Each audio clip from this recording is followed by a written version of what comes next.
तो मैं ऐसा मानता हूँ कि जब आपकी घोड़ी हिट पे आ जाए तो पहले दिन आप उसके पास चेयर लेके बैठ जाओ और एक नोट पेन ले लो। दुनिया का कोई ऐसा एनिमल नहीं है कि उसके अंदर माइनस पॉइंट नहीं है। आप बैठो, पॉइंट लिखो कि घोड़ी के अंदर कितने माइनस पॉइंट है। अभी दो चोर इकट्ठा हो जाए तो किसी को कौन बताएगा भाई तू चोर है मैं भी चोर हूँ। मालूम है वो भी चोर है मैं भी चोर हूँ। पूरा घोड़ा मार्केट ऐसे ही चल रहा है। बाकी सर घोड़ों में सिखाने वाले बंदे कितने हैं जो लोगों को वास्तव में सिखाते हैं कि यार ऐसे करो, यानी कि सही सलाह देते हो? हो गए कोई 2%। है 2% बाकी 98%। सब काटने वाले होते होंगे। नमस्कार दोस्तों, आप सभी लोगों का स्वागत है इंडियन डिस्कवरी 92 के अंदर। और भाई आज मैं आया हुआ था गुजरात में आया हुआ था भाई गांधीनगर के अंदर। और भाई गांधीनगर के अंदर एक बहुत ही फेमस और पॉपुलर ब्रीडर हैं अवनीश भाई, जिनको मेरे को लगता है कि पूरा हिंदुस्तान के जो भी घोड़ा पालक हैं, जो पुराने भी बहुत सारे लोग जानते हैं और नए भी बहुत सारे लोग जानते हैं। तो आज हम उनके बीच आए हुए हैं और सर के घोड़ियाँ घोड़े बच्चे वो आपको इस वीडियो के अंदर दिखाने वाले हैं। और सबसे मेन चीज़ जो भाई नए लोग कंफ्यूज रहते हैं बहुत सारी चीज़ों को लेके, बहुत सारी जानकारियों को लेके, तो अवनीश भाई बहुत काफ़ी लंबे टाइम से ब्रीडिंग कर रहे हैं, शो भी जज करते हैं। तो वो सारी नॉलेजेबल चीज़ों के बारे में भी आज इस वीडियो के अंदर हम जानने वाले हैं। तो अवनीश भाई नमस्ते, कैसे हो? नमस्कार प्रदीप भाई, वेलकम हमारे फार्म पे भाई। बिल्कुल, थैंक यू। तो अवनीश भाई मैं चाहूँगा, वैसे तो सारे लोग आपको जानते हैं पुराने और नए, पर नए लोग अपडेट होते रहते हैं, तो उनके हिसाब से एक बार अपना पूरा नाम, फार्म का नाम और अपने फार्म की लोकेशन के बारे में बताएं। मेरा नाम अवनीश भरत भाई पटेल है। हम्म। मेरे फार्म का नाम BN पटेल स्टड फार्म है, बिल्कुल। जो मोटा चिलोड़ा गांधीनगर गुजरात में पड़ता है। गांधीनगर से कितना पड़ जाता है अपना सिटी 7 से? Kilometre 7 kilometre. तो अवनीश भाई कितने हैं अभी, अगर टोटल घोड़ा घोड़ी की बात करें अभी अपने मेरे पास? पास 8 हैं। 8 है। तो पहले से कुछ संख्या बढ़ा दी है? नहीं, 7-8 ही रखता हूँ मैं तो। बट ज़्यादा नहीं होने देते? नहीं नहीं, ज़्यादा नहीं होने देते अब। तो अभी मैंने घोड़ियाँ कितनी हैं जो यानी कि बच्चे लेने के हिसाब से आपने रखी हुई? अभी मेरे पास 3 घोड़ियाँ हैं। 3 घोड़ियाँ हैं। तो अगर अब बात करें हम लोगों को वीडियो के अंदर जो सबसे पहले घोड़ी दिखाने वाले हैं ना, मेरे को लगता है कि आपके फार्म की सबसे मेन घोड़ी है। क्या नाम है इस घोड़ी का?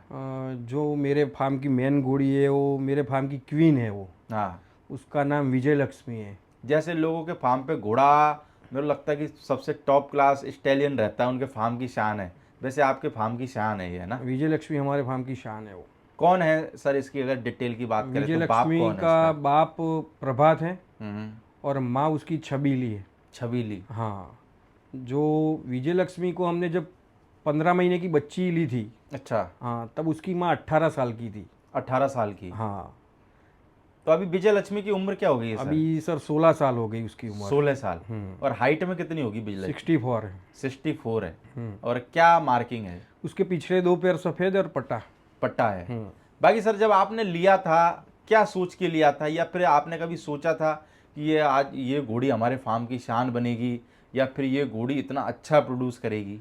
नहीं, पहले मैं विजय लक्ष्मी को प्रदीप भाई लिया ना, उससे पहले मैं घोड़े बहुत रखे हुए थे पहले अच्छा। भी। तो पहले मेरे घर पे कोई आता था तो कोई फॉल्ट निकालता था, ये फॉल्ट है वो फॉल्ट है, तो तब मैं उसको सेल कर देता था। ये बात हुई लगभग 17 साल पहले की बात ही है। बिल्कुल। बाद में जब हमने विजय लक्ष्मी को देखा तो उसके पहले मैंने मेले भी बहुत देखे हुए थे। ओके। तो मुझे मालूम पड़ा था कि भाई कैसी घोड़ी अच्छा ब्रीडिंग कर पाएगी। वो सब मैंने पहले ही से सीखा हुआ था। तब जाके विजय लक्ष्मी को हमने देखा तो उसको हमने परचेज किया था। बिल्कुल। और प्रोड्यूस कैसा करेगी वो तो मुझे भी मालूम नहीं था, लेकिन कुदरत ने हमको विजय लक्ष्मी के थ्रू अच्छा बहुत दिया है। बाकी मेरे को लगता है सर विजय लक्ष्मी ने ऐसे बोले कि अपना घर भर दिया। घर भर दिया है, मेरा घर भर दिया है। मुझे पूरे इंडिया में मेरा नाम बनाया है, मुझे लोग जानने लगे। मेरे को लगता है कि सर विजय लक्ष्मी जैसी घोड़ियाँ आज के टाइम में हिंदुस्तान में आप क्या मानते हो कितनी घोड़ियाँ होगी? क्योंकि मेरे को लगता है कि जब आपके पास घोड़ी है और आप घोड़ों में काफ़ी लंबे टाइम से हो और घोड़ों की काफ़ी नॉलेज भी रखते हो, आपके हिसाब से कितनी घोड़ियाँ होंगी विजय मुझे लक्ष्मी? इंडिया की तो मालूम नहीं, लेकिन भाई गुजरात के अंदर मैं ऐसा मानता हूँ विजय लक्ष्मी के टाइप कम से कम 8-10 घोड़ियाँ होगी, ज़्यादा नहीं। 8-10 घोड़ियाँ बस। भाई सर विजय लक्ष्मी को कभी आपने शो वगैरह में नहीं लगाया? विजय लक्ष्मी प्रदीप भाई 13 शो विन है। अच्छा, 1300 विनर है। 13 शो विन है।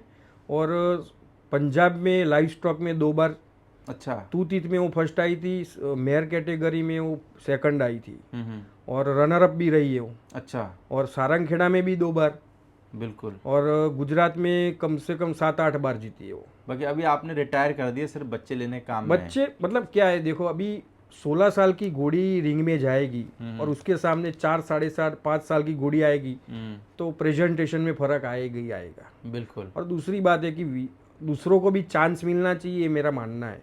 बिल्कुल। बाकी सर, विजय लक्ष्मी ने कितने बच्चे अभी तक आपके फार्म पे दिए? मेरे total? फार्म पे विजय लक्ष्मी ने जितने बच्चे दिए मेरे फार्म पे ही दिए, 8 बच्चे दिए। 8 बच्ची हैं। बाकी जो बच्चियां अपने पास है वो तो हम तो लोगों को दिखाएंगे ही, पर उससे पहले जो बच्चे आपने लोगों को बाहर दिए हैं उनके बारे में जरा बताएं, और किस किस से, यानी कि कौन उनका बाप था? पहला जो बार दिए ना, उसमें पहला रिजल्ट था वो मेरे पास ही खड़ा है। बिल्कुल। सेकंड बच्ची आई थी मेरे पास, एक घोड़ा था प्रवीण कोठारी जी के पास, विजय देव करके घोड़ा था। बिल्कुल। उसका एक बेटा था मेरे पास, उसका और विजय लक्ष्मी का एक बच्ची आई थी। बिल्कुल। जो मैंने रिलायंस में सेल की। थर्ड आया, बच्चा आया धनराज करके घोड़ा था एक। अच्छा, आपके गुजरात में ही था? हाँ, गुजरात में ही था, कमलेश भरवाड़ करके। बिल्कुल। अभी कमलेश भरवाड़ तो इस दुनिया में नहीं रहे, कोरोना में एक्सपायर हो गए। बिल्कुल। घोड़ा भी एक्सपायर हो गया। उसका एक बेटा था आजाद करके, जो पीयूष चौधरी के पास है, महसाणा। बिल्कुल। हाँ, उसके बाद आया भारद्वाज करके एक बच्चा आया, जो ग्रेट गैमलर और विजय लक्ष्मी का था। वो अभी गैरी भाई के पास है। बिल्कुल। पंजाब में खड़ा है वो। बाकी सब यानी कि नाम ही हाँ, दिए सभी विजय लक्ष्मी ने जितने बच्चे दिए सभी नामी दिए, सभी के मार्किंग भी बहुत बढ़िया है, और सभी की हाइट 65 से नीचे आई ही नहीं। अच्छा, सब 65 से सब ऊपर? 65 जितने भी हैं उतने। भाई सर, आपके पास में कितने रिजल्ट है अभी इसके? अभी मेरे पास 2 है, एक बच्चा है अभी छोटा 4 महीने का, और एक बड़ी घोड़ी है उसकी। जो हम सर लोगों को बड़ी घोड़ी दिखाने वाले हैं, जो विजय लक्ष्मी की बच्ची है, हाँ, क्या नाम है इसका? उसका नाम तक्षशिला है। तक्षशिला। हाँ, भाई सर, तक्षशिला की हाइट क्या है पहले तो ये वो बताओ? 66 है भाई। 66 है? हाँ। कौन है सर तक्षशिला का बाप? वो तक्षशिला का बाप दिलबाग है। दिलबाग। भाई सर, दिलबाग की इतनी बड़ी घोड़ी इंडिया में कितनी होगी? मैंने तो तक्षशिला जैसी तो अभी मैंने फ्रेम देखी नहीं। क्योंकि मैंने भी दिलबाग की ऐसी घोड़ी देखी नहीं, इसलिए मैंने आपको पूछा। मैंने, हो सकता है हमारे से चूक हो गई हो, नहीं, और आपको पता हो। नहीं, मैंने देखी ही नहीं। और दूसरी एक बात बताऊं, जितनी बार सनी भाई मुझे मिलते हैं ना, रनिया वाले, उतनी बार ये घोड़ी के बारे में पूछते हैं कि भाई क्या कर रही है अपनी दिलबाग वाली बच्ची, क्या कर रही है। ये पूछते ही पूछते हैं, उनको बहुत पसंद है वो घोड़ी। बाकी उम्र 9 साल हो गई इसकी। 9 साल में गई। क्या मार्किंग है सर? वो खाली माथे पे फूल है। माथे पे फूल है। भाई इसको भी सर शो वगैरह में कभी वो लगाया? 9 शौवीन है भाई। 9? हाँ, पिछले साल 2023 में सारंगखेड़ा फर्स्ट आई थी वो, और जोधपुर में थर्ड आई थी। उसके आगे गुजरात में भी 3-4 शो जीती हुई है, और सारंगखेड़ा में मिल्क तीत में भी जीती हुई है, तूतीत में भी जीती हुई है। बाकी सर, किसी ने कभी मांगा नहीं क्या आपसे इसको? मांगने वाले तो बहुत है भाई, अच्छी चीज कौन नहीं मांगेगा। कि किसी के फार्म पे कोई अच्छी चीज होता हूँ मैं भी मांगता हूँ। बिल्कुल। लेकिन क्या देके अब मैं भी क्या कहाँ जाऊँगा, मुझे भी ऐसे भीड़ से मिलने वाली नहीं है। तो अपना मतलब यही है कि भाई इसके अच्छे बच्चे बड़े करो, इसके जैसा एक बच्चा खड़ा हो जाएगा उस दिन देखेंगे, सोचेंगे कुछ। बाकी सर, आप जैसे ब्रीडिंग करते हो है ना, हिंदुस्तान में आज के टाइम पे बहुत सारे लोग ब्रीडिंग करते हैं। आप जैसे ब्रीडिंग कर रहे हो, तो यानी कि मेरे को लगता है आपके फार्म पे जो बच्चे बच्ची आ रहे हैं, पूरा हिंदुस्तान को पता है क्या आ रहा है ना, बताने की कोई जरूरत नहीं है। क्या तरीका ब्रीडिंग में इस्तेमाल करते हो? क्योंकि मेरे को लगता है आज के टाइम में लोग ब्रीडिंग तो करते हैं, पर उनको यही नहीं पता रहता कि अपनी घोड़ी पे कौन सा घोड़ा डालना है, या फिर आदमी सोचता है यार वो घोड़ा पॉपुलर, चलो वही घोड़ा डलवा लो। तो ब्रीडिंग का एक बेसिक समझाओ, यानी कि लोगों को, यानी कि लोगों की, जो नए लोगों को भी काम में आ सके और पुराने लोगों को भी काम में आ सके। ऐसे इसमें ऐसा है ना प्रदीप भाई कि हर अच्छी घोड़ी और हर अच्छा घोड़ा खराब बच्चे देता है। बिल्कुल। कोई ऐसा बोले कि इसके अच्छे ही बच्चे आएगी, अच्छी बच्ची आएगी, ये बात गलत है। क्योंकि घोड़े और घोड़ी का मैच होना वो बहुत बढ़िया है, मैं ऐसा मानता हूँ। जैसे कोई अच्छी हाइट बॉडी स्ट्रक्चर वाली घोड़ी हो, लेकिन ब्यूटी नहीं है, तो आप उसको ब्यूटी वाला घोड़ा डालो। वो प्रॉपरली सब बोलते भी है, जानते भी है, लेकिन कर नहीं पाते। तो मैं ऐसा मानता हूँ कि जब आपकी घोड़ी हिट पे आ जाए तो पहले दिन आप उसके पास चेयर लेके बैठ जाओ और एक नोट पेन ले लो। दुनिया का कोई ऐसा एनिमल नहीं है कि उसके अंदर माइनस पॉइंट नहीं है। आप बैठो, पॉइंट लिखो कि घोड़ी के अंदर कितने माइनस पॉइंट है। वो माइनस पॉइंट पूरा करे ऐसा घोड़ा ढूंढ लो आप पहले तो। जब घोड़ा मिल जाएगा तब उसके साथ मैटिंग करवाओ। बिल्कुल। उसका बच्चा आएगा वो भी 100% नहीं आएगा, फिल्टर करना पड़ेगा। मारवाड़ी मतलब घोड़ा कोई ऐसा चीज नहीं है कि कंप्यूटर में डाला और प्रिंट निकल गई। ये प्रैक्टिकल सब्जेक्ट है, उसमें घोड़ा हर रोज नया कुछ सिखाता है। इसमें सर्वगुण संपन्न कोई भी नहीं है। बिल्कुल। मैं इतने साल से कर रहा हूँ, मैं 10% जानता हूँ, दूसरों का तो मुझे मालूम नहीं। लेकिन ये हर रोज आपको नया नया नॉलेज देगा कि भाई मेरे में ये प्रॉब्लम है, ये करो, ये मेरा माइनस पॉइंट है, उसको पुरवार करो। वो सब आप जान लोगे तो अच्छा ब्रीडिंग कर पाओगे। यानी सबसे पहले बस ये कि अपने घोड़ा घोड़ी के अंदर माइनस देखो, माइनस दे, प्लस है वो तो आपको दुनिया बता देगी। हाँ, प्लस है तो दुनिया दिखाएगी भाई। बाकी पर सर आज के टाइम पे आपको क्या लगता है कितने लोग अपने घोड़ा घोड़ी में माइनस देखते हैं? कोई नहीं देखता भाई। जिसको नज़दीक पड़ा वही घोड़ा डलवा दिया। बाद में बच्चा आएगा तो बोले कि भाई ये तो ऐसा घोड़ा डलवाया था और ऐसा बच्चा है। मैं ऐसा मानता हूँ घोड़ा और घोड़ी में 80% रोल घोड़ी का ही है। कोई चाहे माने कि 50-50 है, 60-40 है, कुछ वो नहीं है। 80% घोड़ी ही रोल करती है। तो सर लोग बहुत सारे जो 20-20 साल के पुराने ब्रीडर हैं वो अपनी वीडियो में बहुत सी बार बोलते हैं कि बैल का रोल है 90% और घोड़ी का रोल है 10%। उसके पास स्टेलियन ज़्यादा हो गए भाई। स्टेलियन ज़्यादा रखता होगा वो बंदा। अच्छा, ऐसा भी रहता है क्या? हाँ, इसको स्टेलियन को प्रमोट करना है तो बोलना पड़ेगा ना भाई। तो उसके लिए फिर दूसरों में कमी निकाल दो। या घोड़ा तो देखो भाई 11 महीना पालना है घोड़ी को। जनरेशन के आगे वाली जनरेशन से कैरेक्टर लेके आएगी, घोड़ी लेके आएगी। और देखो घोड़ा ही बच्चा दे देता है। आप बोल रहे हो 90% घोड़ा ही रोल करता है, तो एक घोड़ा इसके जैसे बच्चे क्यों पैदा नहीं कर सकता हर अलग अलग घोड़ियों से? बिल्कुल। वो बताओ मुझे। मेरा ये फंडा है प्रदीप भाई कि जैसे एग्जाम्पल दे रहा हूँ मैं कि जैसे आप दिलबाग कवर करवाने जा रहे हो तो क्या समझ के माइंड सेट करके जा रहे हो भाई दिलबाग जैसा कोई कोल्ट या फिली आ जाए हमारे में। बिल्कुल। लेकिन जाते हो, खुलवा के आते हो, रिजल्ट कुछ अलग निकलता है। मेरा ये मानना है कि दिलबाग जैसे घोड़े के पास कवरिंग करने के जाने के लिए आपके पास गजगामिनी जैसी उसकी माँ जैसी घोड़ी है। गजगामिनी जैसी घोड़ी होगी तो दिलबाग जैसा बच्चा आएगा। आप जितने भी भारत के अंदर स्टेलियन हैं जो नामचीन स्टेलियन, उनकी माँ को देखो, टॉप क्लास की सब घोड़ियां है। कोई माइनस पॉइंट वाली कोई घोड़ी ही नहीं है उसमें। बिल्कुल। आप देख लेना। और ये मैं आपके ऑन कैमरा बोल रहा हूँ, खराब घोड़ी का अच्छा स्टेलियन है ही नहीं, देख लेना आप। बिल्कुल सही कह रहे हो आप। और वो अच्छी घोड़ी अच्छा ही बच्चा देगी। तो इसमें घोड़े का रोल ही कहाँ है? बिल्कुल। बाकी एक ब्रीडिंग में घोड़ी का महत्वपूर्ण रोल है घोड़ों में नहीं, यानी एनिमल ह्यूमन सब में मदर्स का रोल ज्यादा होता है भाई।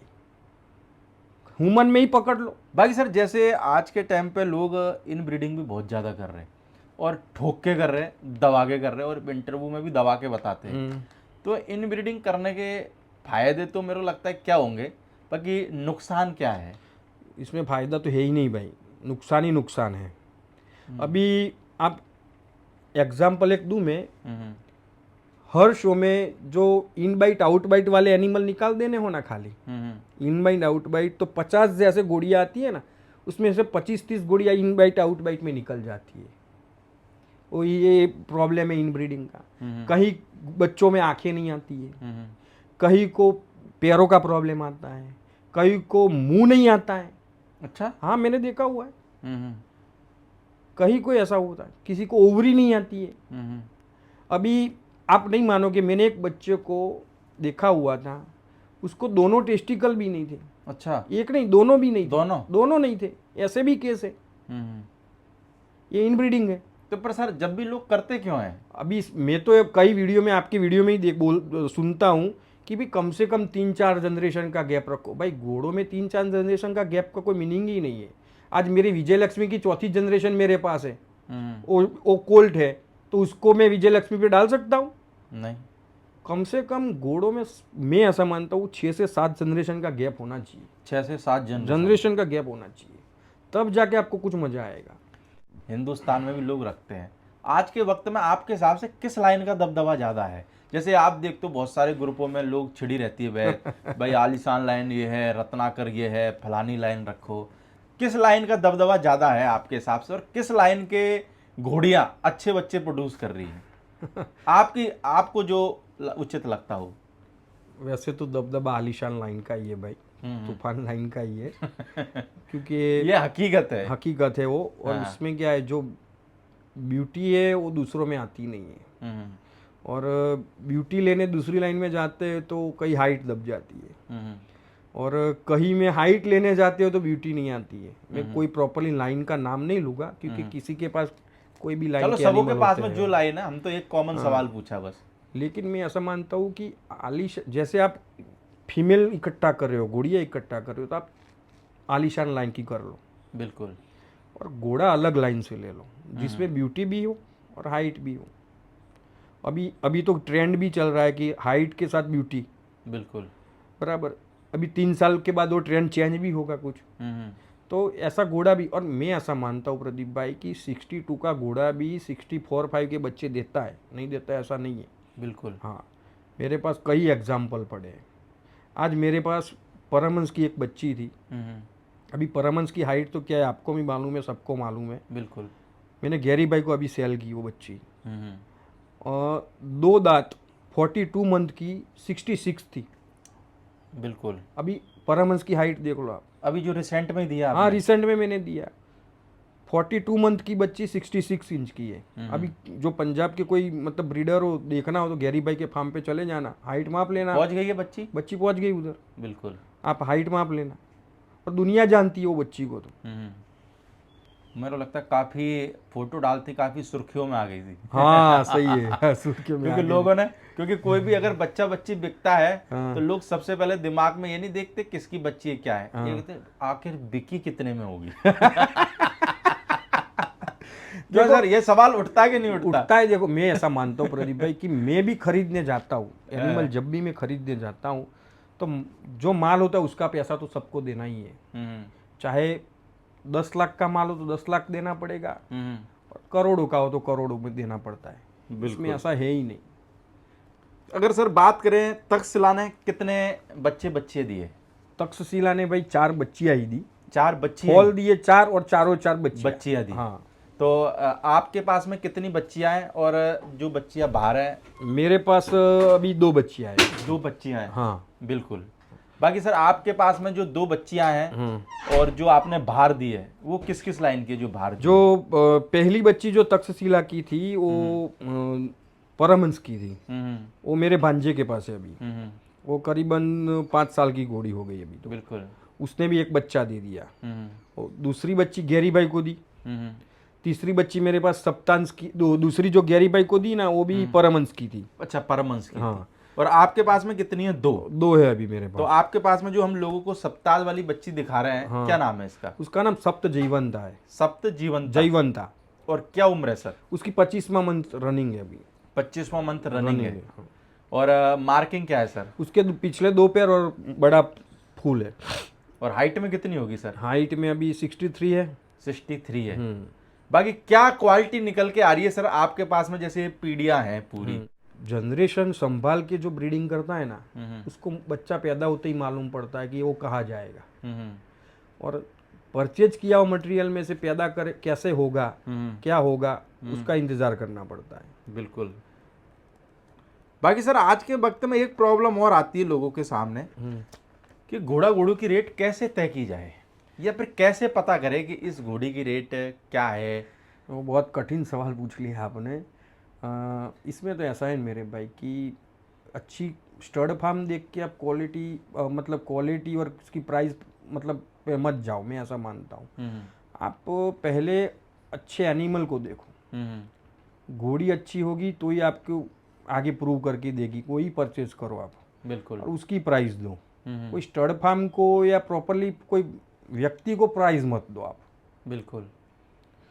बाकी सर जैसे आज के वक्त में जैसे लोग बाग घोड़ा घोड़ी खरीदते हैं, हर किसी को 100 क्वालिटी घोड़ा घोड़ी चाहिए, तो क्या आपको लगता है हर घोड़ा 100 के हिसाब से है? नहीं नहीं नहीं नहीं, हर घोड़ा नहीं। मैं ऐसा मानता हूँ, जब 100 बच्चे आते हैं उसमें से मैं अभी का जो ब्रीडिंग चल रहा है उसमें मेरा अंदाजा 12 से 15 बच्चे उसमें ही 100 क्वालिटी के होते होंगे। 12 से 15 15 बच्चे। बस। उस अभी ब्रीडिंग इतना खराब हो रहा है, ज़्यादा हो रहा है और ख़राब हो रहा है। लोगों को क्या मालूम, मुझे मालूम पड़ता नहीं कि इतना पैदा करके जाओगे कहाँ। मुझे तो ऐसा लगता है कोल्ट है ना, कोल्ट, उनका तो जैसे ये नंदी महाराज की गौशाला बनानी पड़ती है ना, ऐसी इनकी एक ना बनाने पड़े। इतना हर फार्म फास्ट पे खड़े ब्रीडिंग हुए। है साला। हर फार्म पे खड़े हुए। वो तो है, इस हर फार्म पे भी खड़े हैं, और क्या होगा, 50-50 का रेशिया ही है। 50% बच्ची आएगी, 50% बच्चे आएंगे, तो जाएंगे कहाँ। अभी तो बग्गी भी नहीं चल रही, कोई युद्ध भी नहीं चल रहा है, वॉर में भी यूज़ नहीं हो रहे, जाएंगे तो जाएंगे कहाँ। भाई मुझे लगता है कि आधे से ज़्यादा फार्म तो ऐसे है कि वो कहते हैं कि बस बच्चे ले जाओ, फ्री में ले जाओ, पर ले जाओ इनको। सामने वाला फ्री में ले जाके भी क्या करेगा उसको। लेके करेगा क्या। राइडिंग का किसी को शौक नहीं है, टाइम नहीं है। कहाँ, कौन से रोड रास्ते ऐसे हैं कि राइडिंग कर पाओ आप। बिल्कुल। हमारे यहाँ तो सिटी है, कर ही नहीं पाते हम। भाई सर सप्ताह की बच्ची किसी ने मांगी नहीं आपसे? बहुत लोगों ने मांगी। आप सर घोड़ा घोड़ी जैसे मांग के चलो, आपसे बहुत सारे लोग मांगते हैं, किस हिसाब से घोड़ा घोड़ी देते हो या किस बंदे को देते हो? मेरे पहले तो मेरा नाम बनना चाहिए, अच्छा। घोड़े का नाम बनना चाहिए ये, और मुझे वो कभी भी वापस चाहिए या उसका कोई फॉल चाहिए तो मिलना चाहिए, उस हिसाब से मैं देता हूँ। यानी कि शर्तें लागू रहती है? नहीं, लागू नहीं रहती। मैं भी पैसे से देता हूँ और खरीदता पैसे से ही वो सर। लेकिन किसी अंदर के आदमी को देते तो उसका उसमें से कुछ लेने का इच्छा, मतलब कभी इच्छा हो तो वो मिल मना जाए, नहीं करे। मना नहीं करे। बिल्कुल। पैसे तो मैंने लिए तो उसको भी देने ही पड़ेंगे। तो सर ये गिफ्ट भी तो चलता है घोड़ों में? कोल्ट चल रहा है ना गिफ्ट अभी। हैं? कोल्ट चलते हैं गिफ्ट हाँ में? चलते हैं। खराब बच्चे आएंगे, देने ही पड़ेंगे, कहाँ जाओगे। ये गिफ्ट हुआ, बिग ब्लास्ट हुआ, ये बहुत चलता बिग ब्लास्ट तो बड़ी वो बातें ही है। मैंने तो कभी कोई भी सोशल मीडिया में ऐसा मैंने नहीं डाला है। मैंने तो गुड डील ही डाला है, गुड डील। ये बिग ब्लास्ट में तो क्या होता है, 5 लाख का बेचाओ और 50 लाख दिखाओ। अभी तो फंडा चल ही रहा है। पर उससे कुछ फायदा रहता है 5 का खरीद के 50 का बताने से? नहीं, उससे उसको तो कोई फायदा ही नहीं, बाजार को भी कोई फायदा नहीं। लेकिन अभी 2 चोर इकट्ठा हो जाए तो किसी को कौन बताएगा भाई तू चोर है मैं भी चोर हूँ। मालूम है वो भी चोर है मैं भी चोर हूँ। पूरा गोड़ा मार्केट ऐसे ही चल रहा है। भाई सर हम बात करें तक्षशिला की एक और दूसरी बच्ची दिखाने वाले हैं। हाँ। इसका क्या नाम है? उसका नाम कालवी है। कालवी। और किसकी बच्ची है ये? वो अंकुर भाई के फार्म पे खड़ा है काल, काले कांटे का बच्चा, उसकी है वो। कितनी उम्र की है ये बच्ची? तो अभी 8.5 महीने की है। 8.5 महीने की। और रुआब जोरदार है। रुआ बच्चा है और बनेगी तब जबरदस्त बनेगी वो भी। कितनी हाइट में चले जाएगी सर, आपका अंदाजा क्या कहता है? 65 प्लस जाएगी। 65 प्लस? हाँ, अभी आप ज़्यादा नहीं, 15-20 महीने रुक जाओ, वापस आओ कि आपको ही माप लेना है उसको। भाई सर आप भी जैसे आपके फार्म पे जैसे घोड़ियाँ रहती है 2 दांत में या 4 दांत में होती है, तो नापते हो इंची टेप लगा के, या आंखों का साइज इतना सेट बैठ गया कि आंखें ही बता देती है? अंदाजा ही इतना मेरी आंखों के आगे से कितने जानवर चले गए, घोड़े चले गए आज तक, अंदाजा ही आ जाता है। कितना घूमे होगे सर? यानी कि जब से घोड़ों में आए हो या फिर आज भी महीने में कितने दिन घोड़ों के लिए ये घूमते हो? पिछला पूरा महीना बाहर ही था। पूरा महीना बाहर था। राजस्थान 3 बार तो चला गया मैं। राजस्थान? हाँ। कुछ लेके आए होगे? हाँ, लेके आए थे, 4 एनिमल खरीदा मैंने। अभी लिए हैं नहीं? बाकी सर बात करें जैसे घोड़ों की, जैसे नए लोग भी बहुत आ रहे हैं घोड़ों में, तो उनको क्या लेना चाहिए आपके हिसाब से? मैं ऐसा और वो क्या गलती ना करे? मैं ऐसा मानता हूँ कि नया कोई ब्रीडर आए, नया फार्मर आए घोड़ों में, तो उसको सबसे पहले ना खरीदना चाहिए कोल्ट या फीली। बिल्कुल। या ना खरीदना चाहिए स्टेलियन या मेयर। उसको खरीदना चाहिए 2 दांत बच्ची खरीदनी चाहिए। 2 दांत बच्ची? हाँ। सब में आपके इंटरव्यू में सुनता हूँ कि भाई सीधी घोड़ी ही खरीद लो, लेकिन घोड़ी खरीदने में भी रिस्क है भाई इस टाइम में, ऐसा मानता हूँ। बिल्कुल। क्योंकि आगे उसने बच्चे को क्या, मतलब दूध पिलाती है, दूध आता नहीं है, प्रॉब्लम, फिर से प्रेग्नेंट होती है नहीं होती है, इससे अच्छा 2 दांत बच्ची लो, उसमें आप बच्ची का भी फीलिंग कर पाओगे और बड़ी हो जाएगी घोड़ी का भी फीलिंग आएगा आपको। दोनों टाइप से सीखने को मिलेगा कि बच्चे कैसे पालते हैं और घोड़ी कैसे पालते हैं, और बाद में आपके यहाँ फर्स्ट रिजल्ट आएगा, उसमें भी मजा आएगा। भाई सर आपके पास में भी नए लोग तो कांटेक्ट बहुत करते होंगे। फोन भी बहुत आते हैं, इधर भी आते हैं, टाइम देता हूँ मैं। बाकी सर घोड़ों में सिखाने वाले बंदे कितने जो लोगों को वास्तव में सिखाते हैं कि यार ऐसे करो, यानी कि सही सलाह देते हो गए कोई 2% है? 2%, बाकी 98% सब काटने वाले होते होंगे। क्योंकि सर मेरे को लगता है कि अगर पुराने लोग अगर नए लोगों देखो को अगर अच्छी सलाह देना तो ये ब्रीडिंग की जो बात आपने की ना, हाँ। ये चीज बहुत काफी हद तक सुधर सकती है।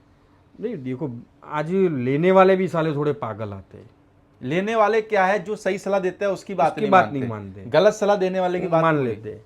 अभी लेने का और देने का तो मामला अलग चीज़ है, लेकिन मैं ऐसा मानता हूँ मार्केट में कोई नया बंदा है उसको पहले जानो, मार्केट को जानो, घोड़ों को जानो, कैसा घोड़ा लेना चाहिए। मैं ऐसा मानता हूँ चलो 1 साल इसमें बिगाड़ेगा तो उसका कुछ ज़्यादा बिगड़ेगा नहीं। जैसे 1 करोड़ का खरीदने निकला हो तो 1 करोड़ 20 का खरीदेगा, उसके ज़्यादा फर्क नहीं पड़ेगा। लेकिन मार्केट को जानो, जानवर को जानो, बाद में खरीदोगे तो उसमें ज़्यादा मजा आएगा। बाकी ये है कि थोड़ा सा इतना तो आदमी को पता लग जाता है कि भाई कौन हमको सही सलाह दे रहा है और कौन गलत सलाह दे रहा है। वो तो मालूम तो पड़ता है, लेकिन नहीं पड़ेगा और वो खरीदेगा, बाद में उसको मालूम पड़ेगा कि भाई वो बंदा था हमको सही बोल रहा था, हम उसकी बात माने नहीं। वो तो उसको होगा ही, रियलाइज तो होगा उसको। कभी कभार आपके पास ऐसा फोन आता है क्या सर रिटर्न में कि अवनीश भाई यार आपने मेरे को सलाह अच्छी दी थी, फिर 1-2 साल बाद फोन करे यार अवनीश भाई आपकी बात नहीं मानी मैंने? गुजरात में तो काफ़ी नए लड़के हैं जो मुझसे पूछते भी हैं, और मुझे कई शो में कई जजिंग करता हूँ तभी मिलते भी बहुत हैं, उनको अच्छा लग। मैंने आज तक प्रदीप भाई कभी झूठ बोला ही नहीं। फिर सर आपके पास में तो क्या लिमिटेड स्टॉक है, आपको बेचना इतना कुछ है नहीं, तो सही सलाह दोगे तो मेरे को लगता है कि ज़्यादा बेहतर है। देखो प्रदीप भाई, मैं घोड़ों पे पहले तो रुकने वाला बंदा नहीं हूँ कि घोड़ों से ही मेरे घर चलता है। बिल्कुल, मेरा और भी काम है, और घोड़े मेरा पहला शौक है। बाद में एक शौक है, लेकिन शौक मर ना जाए इसलिए मुझे बेचना भी पड़ता है। बिल्कुल। दूसरा स्टॉक भी बढ़ ना जाए, और मैं खरीदता बहुत कम हूँ, और मेरा होम ब्रीड ही बेचता हूँ, ये मेरा फंडा है। भाई सर आपको क्या लगता है कौन सा ऐसा राज्य है जो घोड़ों के मामले में, या फिर आप पर्सनल जब घोड़ों के इंटरव्यू देखते हो आपको लगता है कि इस राज्य के लोग सबसे कम झूठ बोलते हैं? गुजरात है ना? गुजरात, क्योंकि मेरे लगता है गुजरात में आदमी अगर अपनी घोड़ी का भी शायर बताता है ना, उसमें भी हिचक के बोलता है, तो झूठ बोलने की बहुत दूर की बात कही। मैं ऐसा मानता हूँ गुजरात में 80% जो इतने घोड़े वाले हैं उनको प्रॉपरली घोड़ों का बिजनेस है ही नहीं, उनका अलग धंधा है, उनका अलग बिजनेस है उनका, और उनको घोड़ों पे रहने वाले मन है ही नहीं, मतलब कि घोड़े हो गए तो ही घर चलेगा, ऐसा है ही नहीं। और झूठ बोल के करना ही क्या है, हमारे गुजरात में तो सिस्टम है ही नहीं। हो गया कोई 20% हो गया ऐसे भी, आज नहीं कल तो घोड़ों में सच तो पता चल ही जाता है। कल नहीं, वही उस दिन ही पता चलता है, जैसे पोस्ट डलती है। हाँ पता तो चलेगा। इसलिए कभी कभार आधे लोग घोड़ा घोड़ी बेचते थे वो पोस्ट भी नहीं डालते, अंदर ही अंदर। सही है, तो जब हमारे कभी इंटरव्यू में पल्ले आ जाता है तभी वो हकीकत निकल के आती है। सही है, सही है। और मेरा तो क्या है भाई, मैं सोशल मीडिया से थोड़ा दूर रहता हूँ, क्योंकि कमेंट करूंगा कुछ कंट्रोवर्सी खड़ी हो जाए, ऐसा मुझे पसंद नहीं है। तो फिर आप साफ सुथरा बोलोगे वो सामने वाले को थोड़ा सा चुभ मेरा ये, मैं मुंह पे ही बोलता हूँ, सच बोलता हूँ, इसलिए किसी को पसंद भी नहीं आता। और सच मेरे को लगता है सर आज के टाइम पे लोगों को सुनने की आदत नहीं है, लोगों को सिर्फ चिकनी चुपड़ी बातें करोगे ना तो वो ज्यादा बेहतर है। तो वही माल बिकेगा ना भाई, मुर्गा हलाल होने आया हो तो धार के तो चाकू की धार तो निकाल के रखनी पड़ेगी, ऐसी सोच है सबकी, तो क्या करें अब। चलो सर बहुत बढ़िया लगा आपसे बात करके। बाकी मेरे को लगता है कि आपने जो ब्रीडिंग भी की है, इतने साल का आपका एक्सपीरियंस है, तो भाई जो भी लोग मार्केट में ब्रीडिंग कर रहे हैं वो नए हो या पुराने हो, भाई ये सारी चीज़ों का थोड़ा सा ध्यान रखें, जिससे मेरे को लगता है कि क्वालिटी भी आएगी, और जो लोगों को भाई कभी कभार गिफ्ट देने पड़ते हो, गिफ्ट देने की भी नौबत थोड़ी सी कम हो जाएगी। क्यों सर, सही कह रहा हूँ? सही है, सही है। क्योंकि अगर सेलेक्टेड करोगे तो फिर सबसे बढ़िया फिर गिफ्ट देने की नौबत आएगी नहीं आएगी। चलो सर बहुत बहुत शुक्रिया आपका इस वीडियो में इतनी जानकारी देने के लिए। बाकी दोस्तों दूसरे पार्ट में हम मिलते हैं और भी घोड़ा घोड़ियों के साथ में। थैंक यू भाई, थैंक यू।